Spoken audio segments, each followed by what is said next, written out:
All right, come on in, come on in, come on in, come on in, come on in. Let's talk about it. How's everybody doing? Happy Saturday, Sunday. Happy Sunday to everybody, man. God bless everybody. Big J, what's the word? What's up? What's up? What's up? What's up? What's up, Trojan fam? Yeah, Man, man.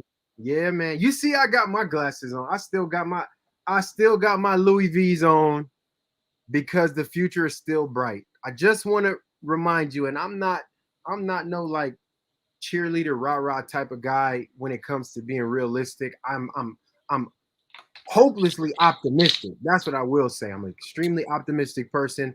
I just live in that. I live in a place of always trying to make sure I keep my most positive lights going forward. But what I will say is from experience, I played on a two-loss, very popular Orange Bowl championship winning team when I was there, led by Heisman winning and they quarterback beat Oklahoma. Carson Palmer. Hey, No, we beat hey. Iowa. We beat Iowa that year. We Oh, beat you beat Iowa. Yeah, I'm but we sorry. You lost, beat but we Oklahoma lost. 2005. Yeah, we went undefeated that year. But I'm telling you, like two losses is not the end of a successful season. We just gotta taper the expectations, recognize the team is who they are. They're growing, they're learning, they're improving in some areas. They're showing some sputtering in other areas, and I think all of it is manageable.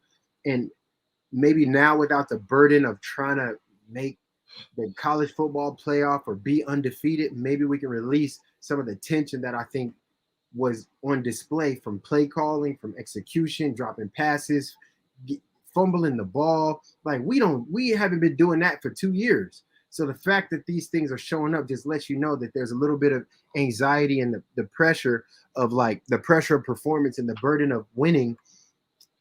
Sometimes it wears on a young person, sometimes it wears on a coach's staff, and we have high expectations here at USC. So let's just have fun and rock out the rest of this season. Man, you said who are we? So we got to talk about that, man, because at this point, a few weeks ago I did a video of the identity.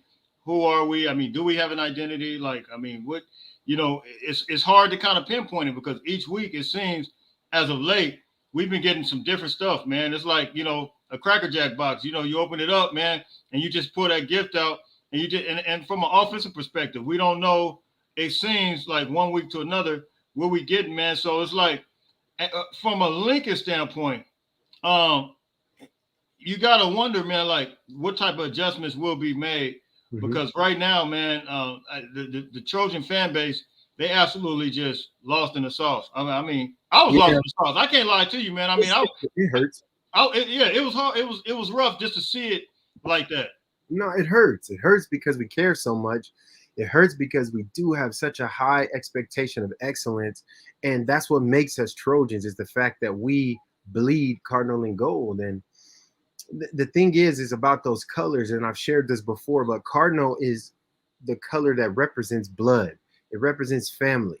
And when we wear cardinal, because when we're wounded, when we're hurting, when we're bleeding on the battlefield, we don't show it.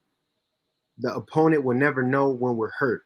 And right now, we're not living by that motto of when we're wounded, we don't show the weakness, we don't show the pain, we don't show the discomfort. Right now, we have what seems to be Yeah. a collective body of supporters who are constantly expressing their grievances, constantly griping and complaining about what's not going right.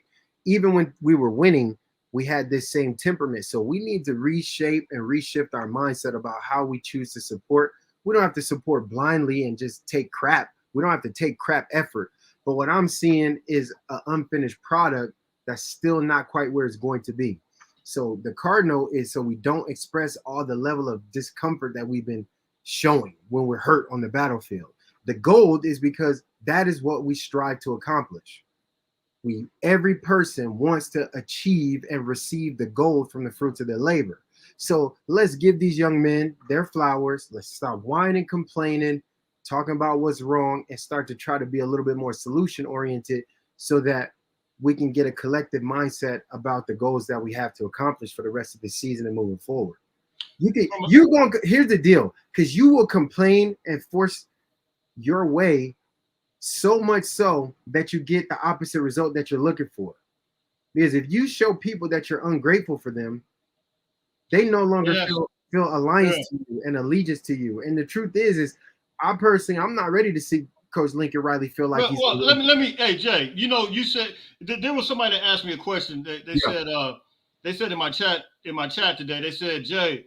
They said you still want Lincoln. I said Lincoln is the yes, best option available right now. I said, absolutely, I said, what are you talking about? absolutely, I mean, now the other half of him, or like the other part of it, we can get into that. From a defensive perspective, yes, to yes. be. It possibly need to be some changes. I'm gonna But tell you right now. I'm not Oh, gonna sit here.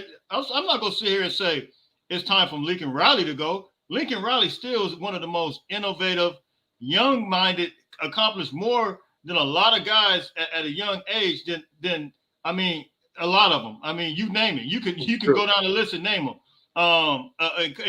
They make reference to Kyle Willingham. I think he's a great coach, but Lincoln has accomplished more than him as well. He's made it to a playoff game.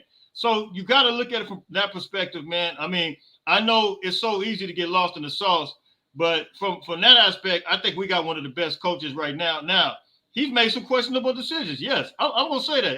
Yeah, I It's no agree. denying. I agree. So it needs to be some changes, man. And I think, and I'll let you go ahead and go first. I'll tell you what I think because I mean, I don't want to unleash right now, but but what you think, man? Because what is USC football? Jay, you played on national. You play with some big time defensive players, man. Yeah, Your yeah, defense is attack. So yeah. where do you think USC goes from here, man? Our defense is too dependent upon what the other offense is doing. We react more than we do what we're supposed to do. And I don't love as a defensive. I don't love defensively that we don't seem to have a consistent plan of attack. Like we're not known for anything except getting gashed and being non-physical. But the thing is I'm seeing a lot of contact. I'm seeing a lot of collision in the trenches. I'm seeing a lot of good things. There's just still like a little bit of missing element from, in my opinion, having a finisher's mentality about how you go to work. Because I mean, there was a good hit last night where Mason Cobb hit a dude right when he got the first down. Unfortunately, it was like third and short, and they caught a little pass right across the middle, and Mason drilled him. Right, it was a clean hit, shoulder, head across, no helmet involved. It was a great hit. But I'm thinking to myself, and the guy fell down. But I'm thinking to myself, if that dude would have spun and bounced around, that was a gash play. So yes, the result was there. Unfortunately, they converted. We were a little bit soft in the coverage, and Mason laid a boom.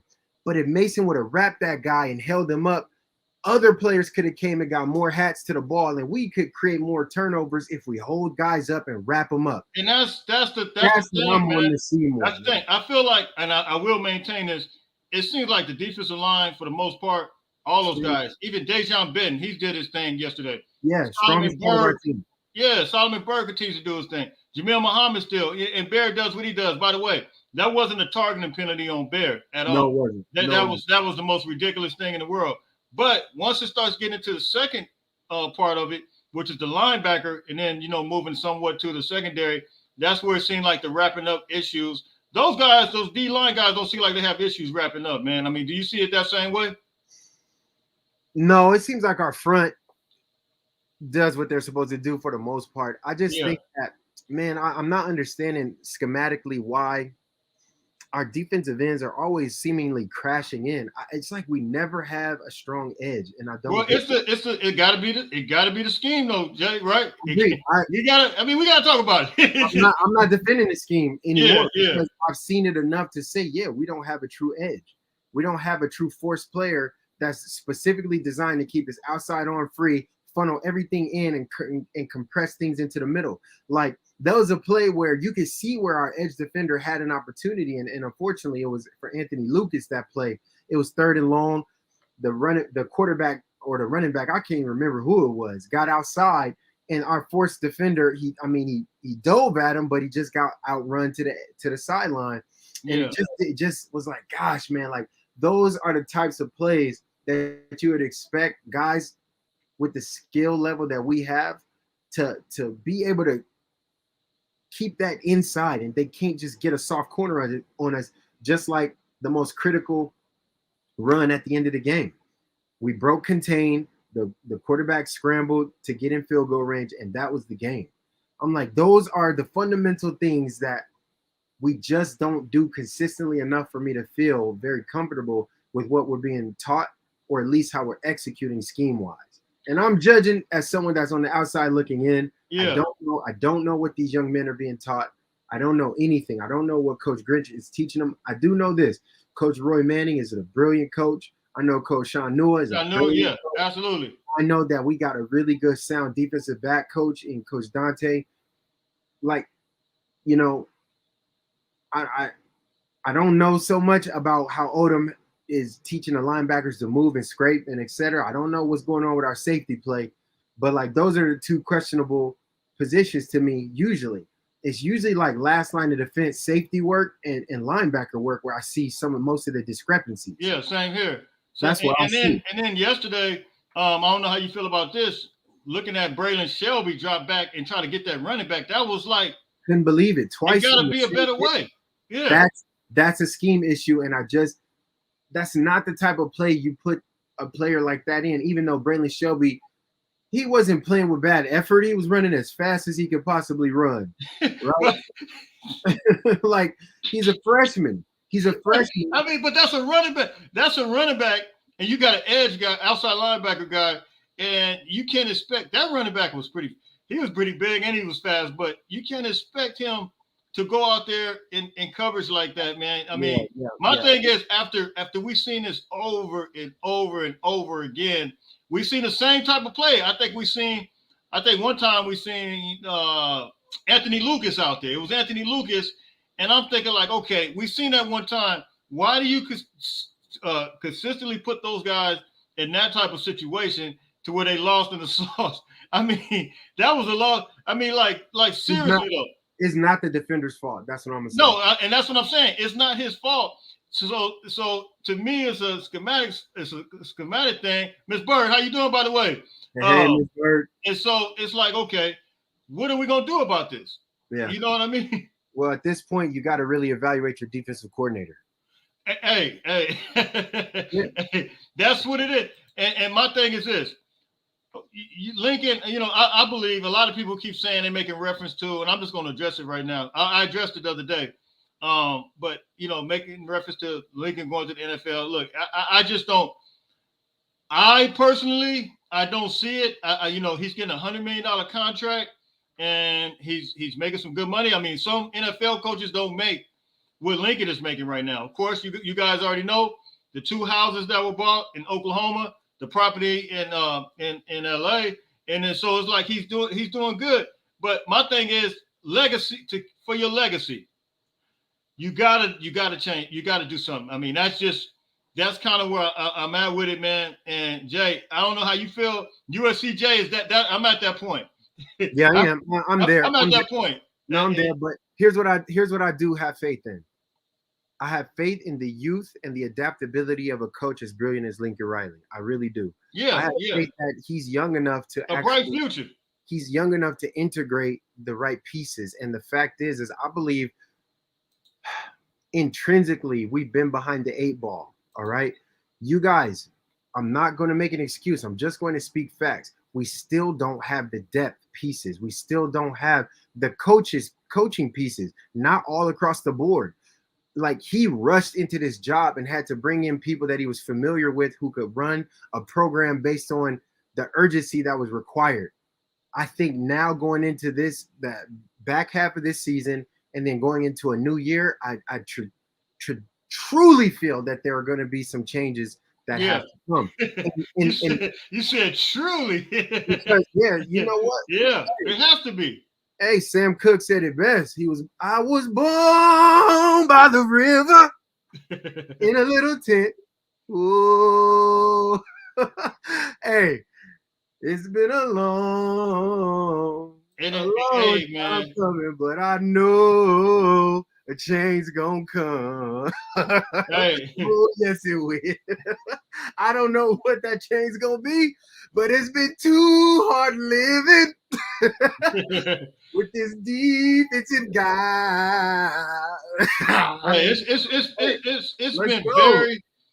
it's it's been rough, and we've all tried to have. I'm not one of those, man. Because I believe in guys have families. I believe it's only been a couple of years. Let me get to these super chats, and I just believe in just giving a guy an opportunity. But now, you've had the opportunity, and I'm gonna get to these super chats to showcase what you have. You sent me two super chats. We love these kids. The solution is DC change. Hey, man, I'm near. I think I'm near now, man. So hey. Hallelujah. Hey, I'm there. But Frank, one of the biggest frustrations is we know the defensive scheme in Grinch is questionable, but everyone forgets this is only year 2. And that's what Jaywalk was referring to. And I'm saying the same thing, but when you see whatever they did on the Notre Dame game, it looked like they really kind of stacked the box for whatever reason. And you guys remember, we held estimate under 95 yards. But for whatever reason, they didn't do it in this game. Did you notice that? Yeah. We had a light box all night. I don't get it. I don't get it. Like, what? Utah's the same team as Notre Dame. Especially when they were coming out in spread. I don't know what was going on. Like, anybody, when we had that spread, look, man, let me just say this. During their spread offensive attack, like, it seemed like our defense was so out of position, they couldn't stop at a stop sign. Like, they couldn't stop nothing on those spread open. I'm like, what is this scheme? I don't get it. The box is so light. Anybody could just run straight up through any of those ABC gaps. Easy. So I just don't understand. I don't understand some of the choices. But I love seeing our corners press. They did that last night. I love seeing them making it hard for the offensive receivers. I love seeing that. We didn't get beat by any really crazy long balls like we had in previous games. So, like, systematically, let's continue to adopt that and bringing it. We got Kalen Bullock is doing his thing. He's reading. He's able to free roam. I saw Zion Branch making finally. He was able to get in there, and I like the way he looked with Kate matched up and paired with Caleb. No, I did, and he's a freshman. He's a freshman, and he looked really good. The future's still bright. You guys got to realize we got Christian Pierce, we got Zion Branch, we got some guys, man. The future is very bright, but we just got to get the right thing going on that side of the ball as far as the play caller, man. Yeah, we will figure it out because we have to. The expectation of excellence is too high. Coach Riley understands this. Believe me. And I don't take personal shots at anyone. And I don't have to walk in those coaches' shoes. Like, I don't have the whistle on my neck. I don't have the whistle on my neck, guys. We don't know the limiting factors that the team has like the coaches do. We just don't know. We don't know situationally what players understand what part of the scheme more than others. We don't know. We don't know what lingering injuries other guys are dealing with and factors that they're dealing with chemistry and communication. We don't know. All we can do is sit here, watch the games, point our fingers, type on the keyboard and speak our piece, but we don't know. So that's why I can't just say, like, I know the solution, because that would be a complete lie. But what I can say is, from what I can see, I don't think we put guys in positions to be successful all the time. And I think sometimes we trust perfect play to make the play for us instead of allowing, like, the whole system to work together. Like, always have a backup for a backup. It's just like, it's either this guy makes this play or it's over. And that's what it looks like to me. It's like all or nothing. And I'm not that comfortable with the style based on how many times we've been just sliced wide open before. I just don't love it. Yeah. Brian says, let's get Coach O back as DCJ. You had Coach O. What's your thoughts on that? I'm not sure. I'm not 100% certain that Coach O is culturally the right fit with this coaching staff. I don't believe Coach O and Coach Lincoln Riley would get along. Yeah, and a lot of people got to understand that personalities, they have to match and they have to fit. I mean, I've heard different people talk about all kinds of different stuff, and so at the end of the day, man, it has to be. I mean, you got several people that who they think. I mean, we don't even know if that's something that's going to even happen. But from a schematic standpoint, I think everybody looking on the outside looking in.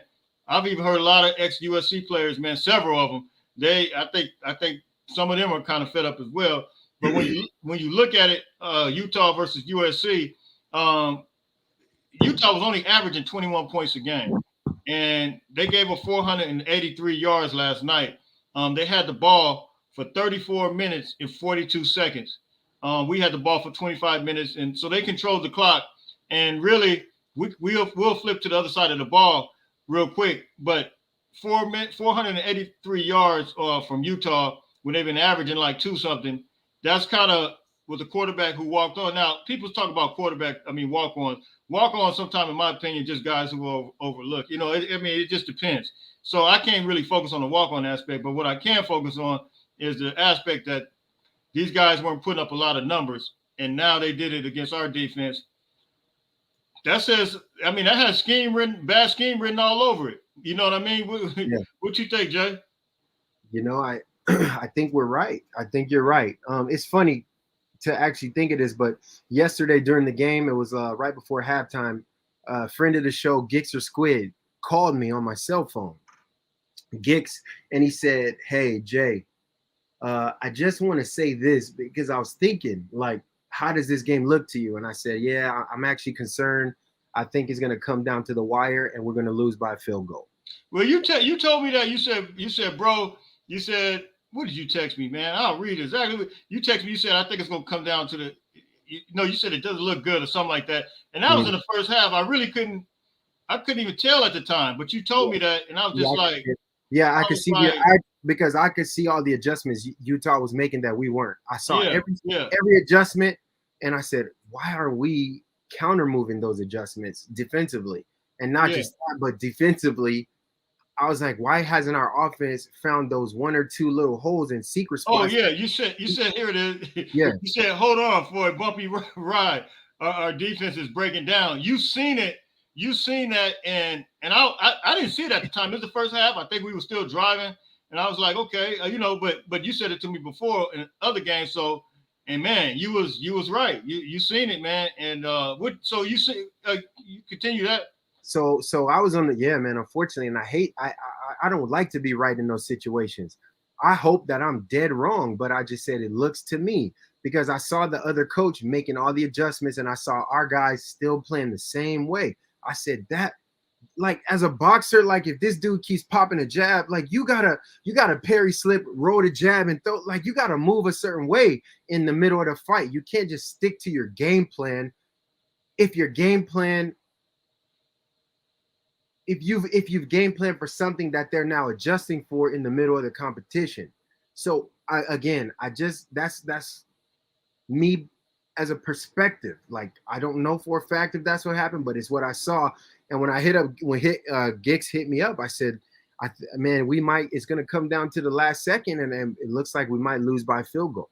And I said, and I hate that, but it's all good. We'll see. Let's just fight on, because he made a statement and he said, and I got to give him credit for this. He said, if there are 3 Pac-12 teams that play each other, and each of those 3 teams play each other, they're all going to go 1-3 or 1-2 or something like that. He goes, because they all beat each other. And I said, that's just the nature of the Pac-12. Like, if 3 teams play each other, no. He said if 3 teams play each other 3 times, they're each only going to win 1 game each of those 3 times. And I said, yeah, that makes perfect sense, because that's how it's always historically been.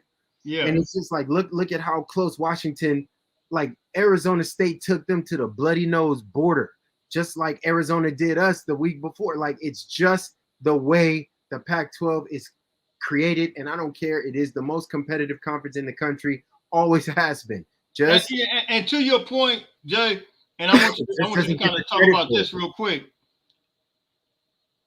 Do you think, in some aspects, maybe possibly, and this is no knock on Lincoln Riley, but this is a knock on the national media as far as how they project the Pac-12, because they say the Pac-12 is so soft. The Pac-12.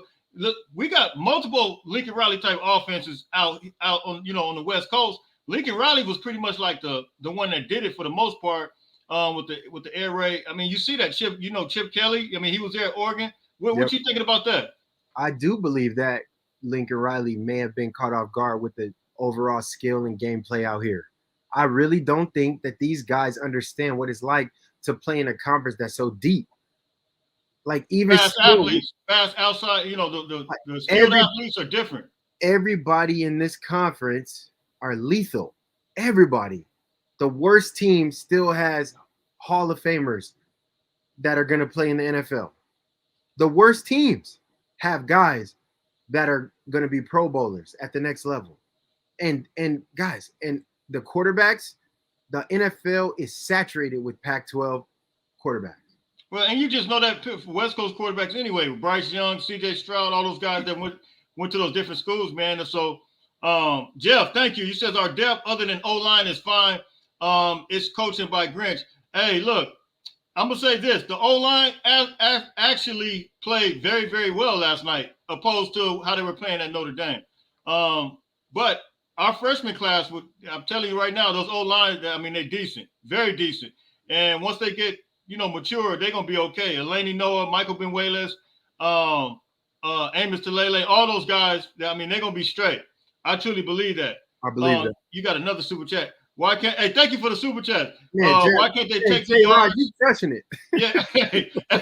J-Rod, hey, you got to change your name to J-Rod, bro. No, we're gonna keep it on your comment. Just keep.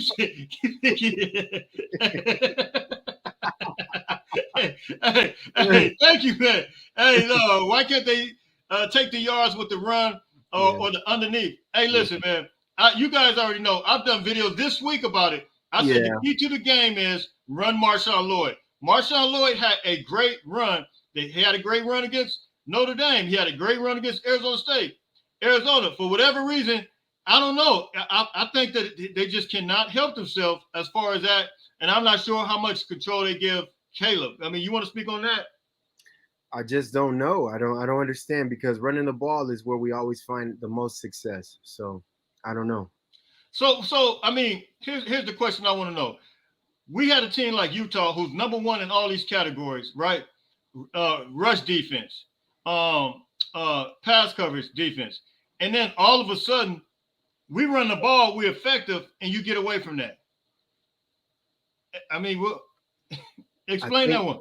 I think situational awareness is something that the entire team has to just become a little bit more locked in on. Yeah. That's all I can say because I'm cardinal gold till I die. So I'm gonna rock with him. It doesn't mean rock with him, man. It doesn't mean I gotta agree with what's happening, but at the same time, you ain't gonna catch me bashing my coaches because I care about them and I want to see them successful. But I can ask the questions that I'm confused about, and I am confused why we don't run the ball and control the clock more to have time of possession to keep the other team's weapons off the field and then try to create a little bit of a physical character. And that is one of the fundamental things that Coach Norm Child believed in when I was there. He believed in punishing you, even though he ran a spread. We ran kind of like a spread out, pass the ball offense with Mike Williams and Kerry Colbert. And we had Kareem Kelly and Steve Smith, Dwayne Jarrett. We had monsters at wide receiver. But guess what? We ran the ball. That's how you even know who Lindell White is. That's how you know who Reggie Bush is. That's how you found out who Chauncey Washington is. That's how you found out all of our amazing running backs. We had guys that were so good that nobody even knows about. Desmond Reed and, Jody Adewale. We had some dudes in the backfield and they got touches, and Andre Woodard, they crushed people. And so I don't know. We need that. So does that? I would love to see it more. Yeah. So, I mean, and I like this comment right here. It says, tailback you. Tailback you. That's what we need. Tailback you. Tailback you. It got to happen, man. It got to happen. I mean, I think Marshawn Lloyd is prime for me. He's ready, but why stop? I was clueless. They can't say the rushing lanes weren't open because the rushing lanes were absolutely open because he was getting some pop. I think he had 7 carries for 85 yards and only 2 carries in the second half, which is absolutely absurd when we're controlling the clock. And that, to me, that's a good way to keep your defense. Although hey, you already know how I feel. Those who've been on today, already know that, look, I think it's time for change from a defensive perspective, scheme-wise. So I stand there. But you will keep your defense off the field if you control the clock and run the ball. Yeah. Why you don't want to do that? That's just it's mind-boggling. Yeah, we seem to struggle in our hurry-up offense. I'm not understanding why we run it so much, and the fact that we're trying to hurry up and then substitute, and then you got a very brilliant coach on the other side, like, hey, go slow. Their substitutions work for us. Take your time, walk off the field, and at the very last second, they have to snap the ball. They're going to get a delay of game. Like, guys, we're getting out schemed on simple things. Like, if you guys understand the rules, is if we are running a hurry up offense and we rush guys off the field and rush a new core group of guys on the field, we have to allow the defense to get off the field. So they sprint their guy on the field who's supposed to be there, and then the other guy takes his time until where we only got 2 or 3 seconds to snap the ball. And now we burn a timeout. We burn a possession. Now we can't get settled. We false start, or we like those are the types of things that I'm like, guys, we have to be situationally sound. And when you're playing coaches who are savvy and understand how to have gamesmanship and play within the rules, like, yo, we got a game plan for the coach's game plan. And so maybe we need to stop running a hurry up style of offense when it's not actually benefiting us consistently. Yeah. Yeah, man. Anthony says, we know that Rajon and the combo of Lee Gentry is exponentially better. Hey, man. Hey, look. I don't have any disagreement from you, Anthony. I don't have no disagreement with that, man. I mean, Rajon. Look, I seen Rajon in coverage last night. I mean, he looked like he had some wheels on him last night. Did you see that? Man, I love me, bro. Y'all know I love Eric Gentry. I love his style. I love his gameplay. I love everything that he presents as a player, as a defender. I love everything about his competitive spirit. Shane Lee is literally the heart and soul of the team defensively, and everybody loves and respects him, and he commands leadership out there. And Rajon is a super talented he's probably the most athletic linebacker that we got. Linebacker that could do everything in the defensive package. So, and that's, again, no knock against anyone else. I would love to see 9, 18, and 53 on that field a lot more. I really would. No question. I even saw Christian Thompson, number 30. He came down there and laid a bazooka boom on the kickoff. Yeah, on a kid that's here from Mikey Matthews. He's here local from where I am. I watched him play all throughout high school. And he laid a boom, like a guy like that. That's a transfer from Auburn. You know, let's see what he can do. I mean, I don't get it, man. It's so many guys. Garrison, we got another guy like Garrison Madden. It's like, my thing is that this is another thing that I got a problem with this particular side of the ball, specifically this side of the ball. It just seems like it's certain guys that they want to play, and I don't know. And I'm noticing that. I mean, I got to call it what it is. For whatever reason, I feel like Rajon could have got in last year, but especially when Shane Lee and Gentry got out, I did a whole video on him.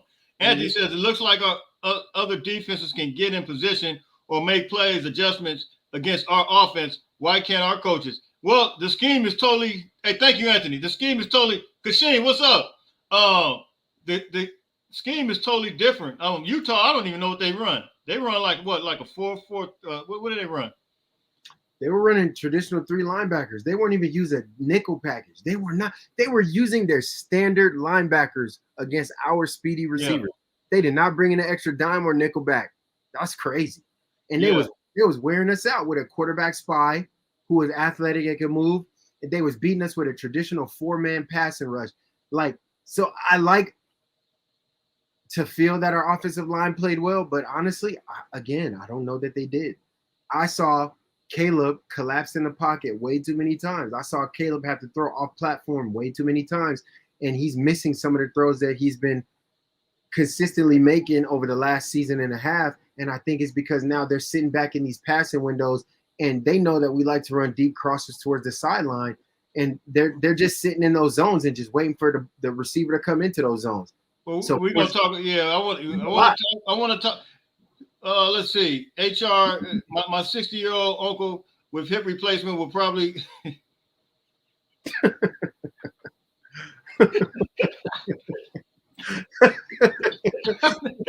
Do it, bro. Hey man, I'm trying. I ain't got my glasses on. Take it back. Hey, I took that off, man. Hey, you are lost. You are lost in the sauce, bro. Take it back. No, flip it back, bro. Give him love. He's crazy. Hey, he says my 60-year-old uncle with hip replacement will probably have 10 catches for 120 against Chris. Man, hey, man, you wrong for that. Hey. You are wrong. Hey, just because it's funny don't mean it got to be true. No, man. Hey, man, I don't even know what to. Hey, jaywalking that shit that way. Hey, Young Tiny, we can still. Hey, here's the crazy thing. To Young Tiny point, Tiny, you absolutely right. Now I know everybody gonna say, "Oh, we not," but look, man, we only got one Pac-12 loss. Notre Dame it's a non-conference win. And look, Utah lost against Oregon State. Just depending on how things go, these teams they're gonna knock each other out. Oregon already has a conference loss. So right now, I think they got a second in the Pac-12 right now. Did you see that, Jay? The second in the pack. Second in the Pac-12, believe it or not. But my thing is like, how deep do these guys want to dig? If they can even understand that this is even at stake, you can still make a big time bowl, a New Year's Six bowl, but it's gonna have to be some digging deep. And I know, of course, we already know that the defensive coordinator is not gonna leave in the middle of the season. I don't think that's gonna happen. I mean, JD, I don't think the loss was significant enough last night to let him go. You maybe at the end of the season, but right now, I don't see that. What you think?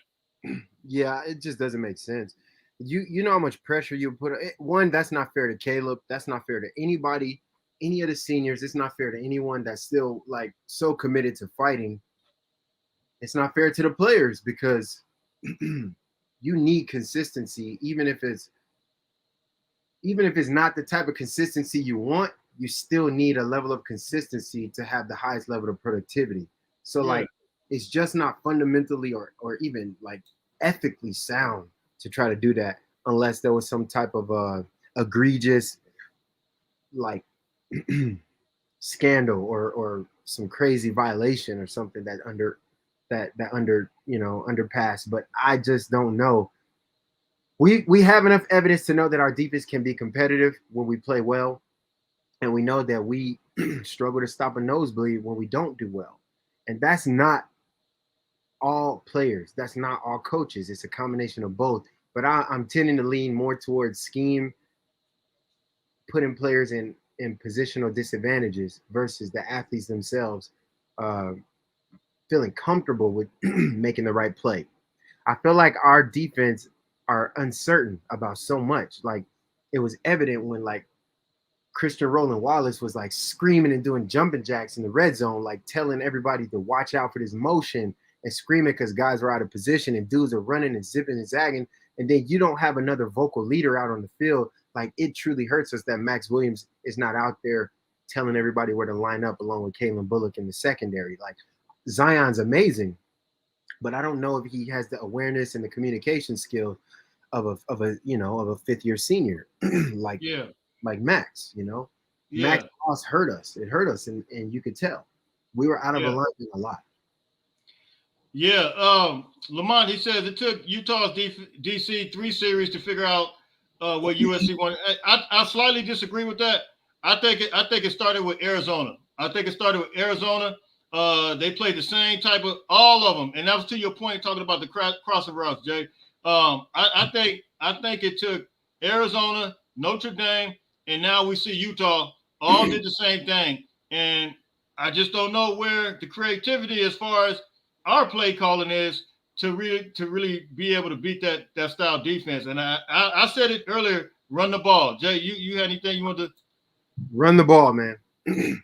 Absolutely. Run the ball. You got 4 very capable running backs on this roster. 4 very capable ones. Yeah. Well, I didn't know that.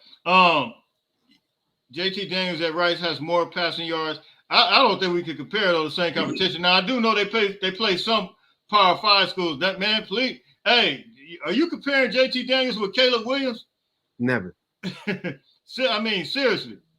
Media has too hard on the coaches as yeah, they are very as we can't get them or just not going to games and do not want that. Yeah, I don't know. Hey J Walk, do you believe Caleb has too many people in his ear? Riley brought Kingsbury. I, you know my thoughts on that. I mean, what you think? And to help develop, but it seems like our offense is worse than last year. It seems like I hear a lot of people using the R word with Caleb talking about regress. I've heard multiple people say it now. Um, what's your overall thoughts on that? So I just believe our offensive line was better last year. I think our offensive line understood Caleb a little better than some of the guys that he has here. And I think that they were quicker because we got a bigger offensive line this season, but they're not as mobile. They're not as agile. They don't shift and slide as much as our line did last season, which that's why we graded out as one of the top 5 offensive line in the country last year, or something along those lines. Like we had a very formidable O line. We don't have that this year. Like our offensive line coach was up for the Broyles Award. Isn't it the Broyles for the assistant coach? I can't even remember what the name of that award is, but the assistant coach of the year award, our offensive line coach was up for that for a long time throughout the season. So what I'm seeing is Caleb having to do things off timing that he had more time to do last season. And I mean, I do trust Caleb. I'm going to consistently trust him because he's our most valuable weapon.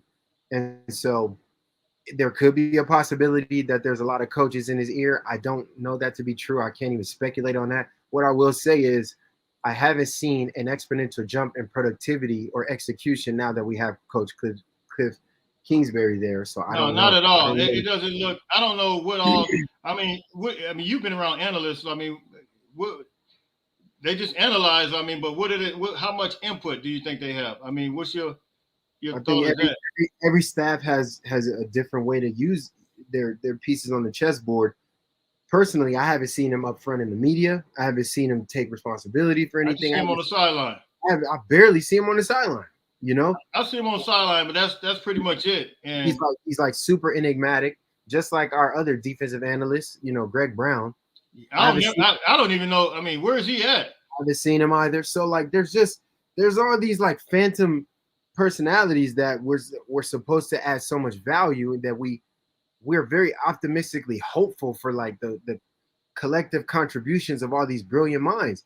I want to see the productivity and the fruit of those minds melt together in a very tangible way, and we bite that fruit and it tastes sweet. Like we're starving for the resurgence of this program, and the fact is we're still haunted by the pain of those violations, and it's evident, like from recruiting to the types of players we have to the culture, to where they didn't let so many players like me come back to the locker room and come back to the team and talk to them and infuse the memories and the core beliefs of what it is to be a Trojan. Like we couldn't go back to the campus and teach the young men what it was supposed to feel like.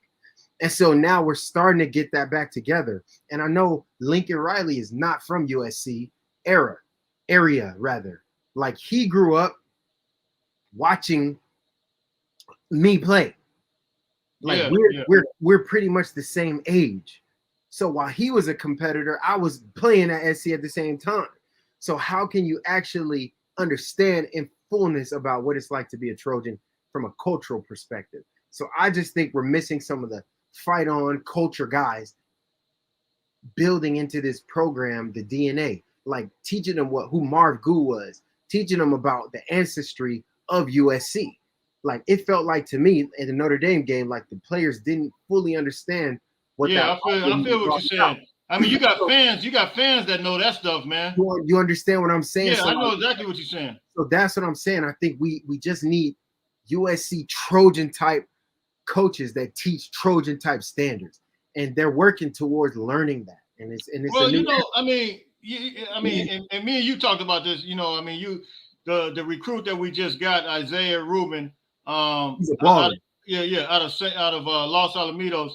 You coach his coach, and we talked about that. And you know, guys like you, I really believe that it's important, man, to really bring those former Trojans that like you said have the history, the history that they can deposit in each of these individuals, and then not only that, you got some guys that can actually teach you some things, man. I think when we're talking about this video now, it says where does USC and Lincoln Riley go from here?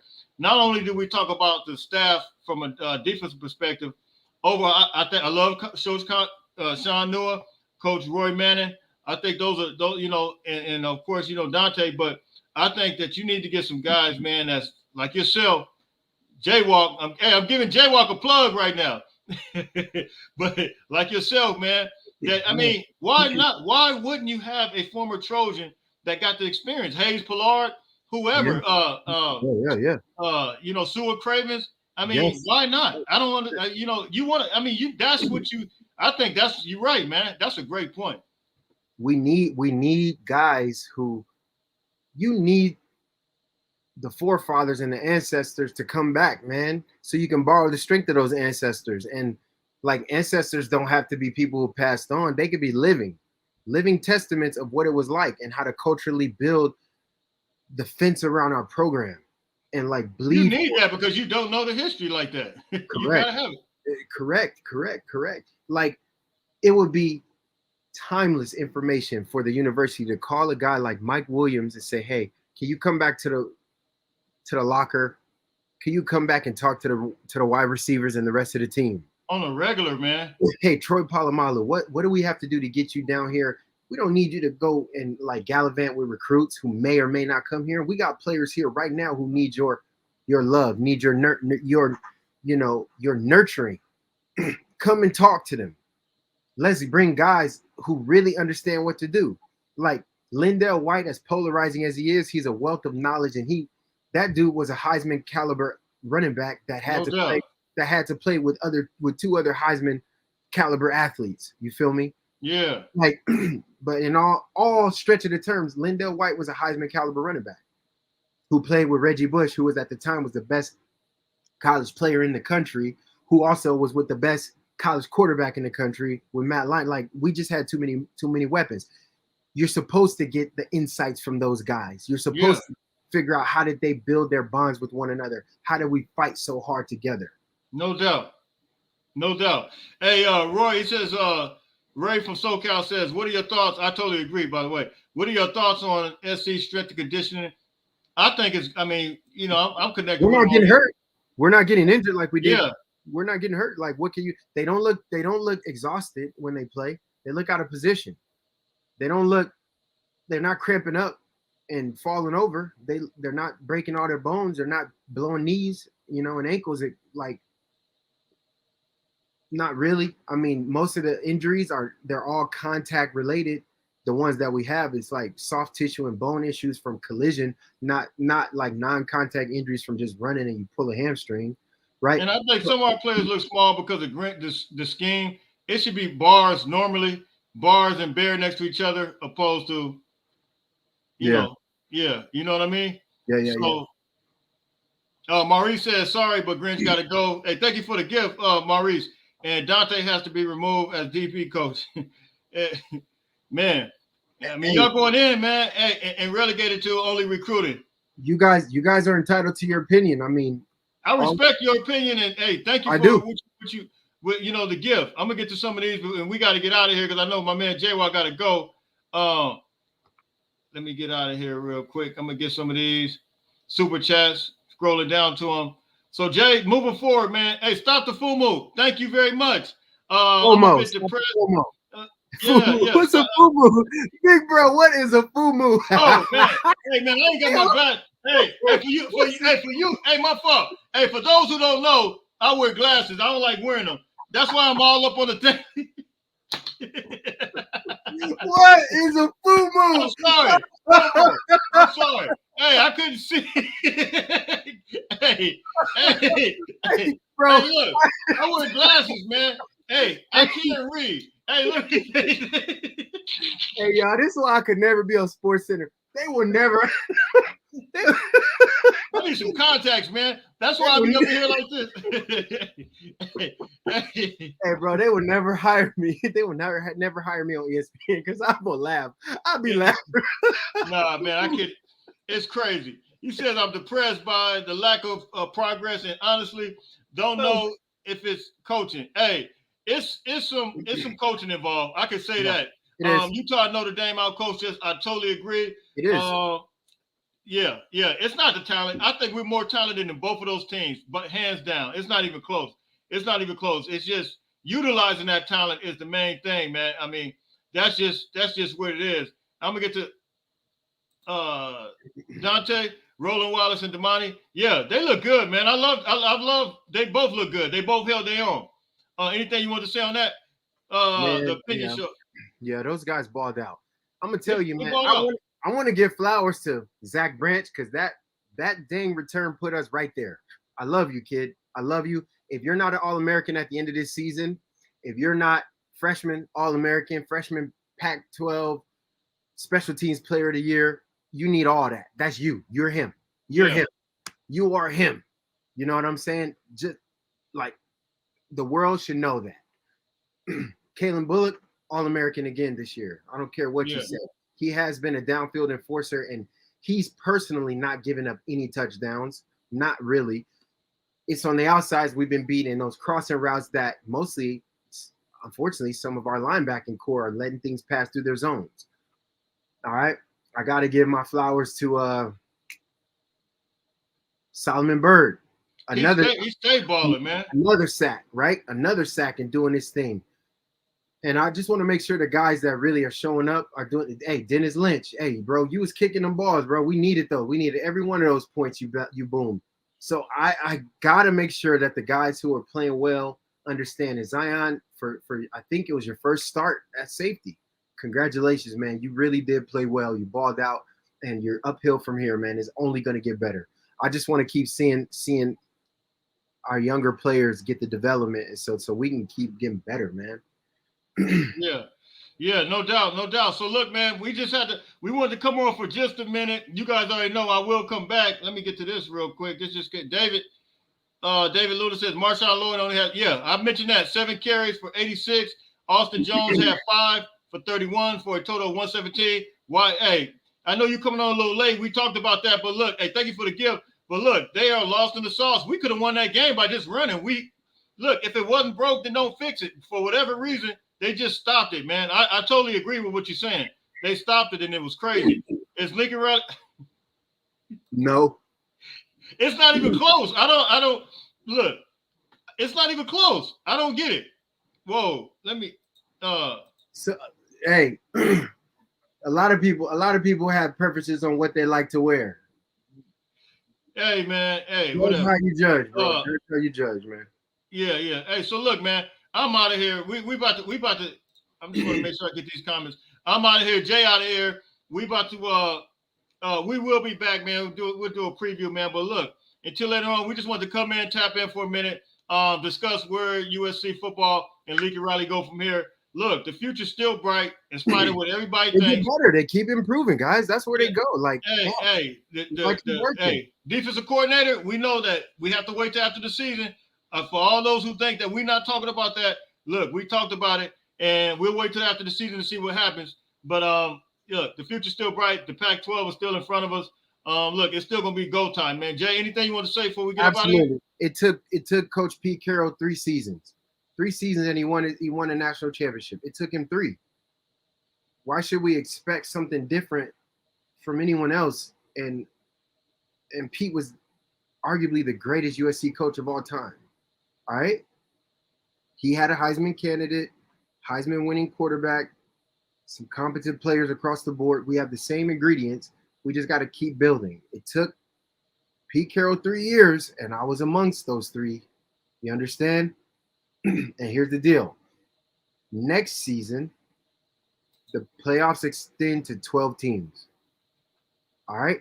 We are making it to the playoffs in the very near future. 12 teams. So let's just settle down. We got a lot to learn. We got a lot to improve on, but we also have a lot of potential. I'm leaning towards the potential and the promise that our players are not satisfied with mediocrity, and nor are our coaches.